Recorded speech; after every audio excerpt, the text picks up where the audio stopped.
আমার একটা বাচ্চা প্রতিবন্ধী আজ 10 দিন হয়েছে হারিয়ে গেছে কি আপনারা কাছে যোগাযোগ করি হইয়া যদি আমার বাচ্চা উঠে পাই ও লম্বারে আমার কাছে যোগাযোগ করে আমি বহুত জয় গেছি আমি 10 দিন ধরে ঘুরে যাবো ওখানটা। আসসালামু আলাইকুম রহমতুল্লাহি বারাকাতু। দেশ এবং দেশের বাহিরে যে প্রান্তে আছেন আশা করি আল্লাহর অশেষ রহমতে ভালো আছেন, সুস্থ আছেন। আপনাদের দোয়ায় আমিও ভালো আছি, সুস্থ আছি। মৌলভীবাজার জেলার রাজনগর থানার উত্তরবাগ ইউনিয়নের বরদল গ্রামের মহফুজ মিয়া নামে একজন মানুষ গত 17 জুলাই নিখোঁজ হয়েছে। এখনও পর্যন্ত তার কোনো সন্ধান পাওয়া যায় না। তাকে নিয়ে অনেক মিডিয়া বা অনেক ভাই বাদাররা দেখছি পোস্ট করেছেন বা ভিডিও বানাইছেন, কিন্তু এখনও তার কোনো সন্ধান পাওয়া গেছে না। তো যার সন্তান আরে তার বাপ বা তার আত্মীয় স্বজন সবাই জানে তার আর কি বেদনা, ঠিক আছে, কতটা কষ্ট।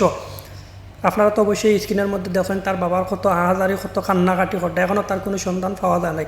তো আমি বিশেষ করে অনুরোধ করবো আমার ফ্রেন্ড লিস্টে বা আমার ফ্রেন্ড লিস্টের বাইরে যে বা যারা আছেন, যাদের সামনে আমার ভিডিওটা যাইব, যাদের চকুর সামনে আমার ভিডিওটা যাইব, দয়া করে একটা শেয়ার করবা। আপনারা হওয়া যায় না, আপনার একটা শেয়ারের কারণে হয়তো তার সন্তানটা ফিরিয়া পাইতে পারেন, ঠিক আছে। তো আমার বিশেষ করে অনুরোধ, আমার জোরহাত কর্ম সবার কাছে, সবাই একটা করে শেয়ার করবা যেন তার সন্তানটা ফিরিয়া পায়, ঠিক আছে। বিশেষ করে আমার অনুরোধ রইল তার পরিবারটা যেন সে ফিরিয়া পায়।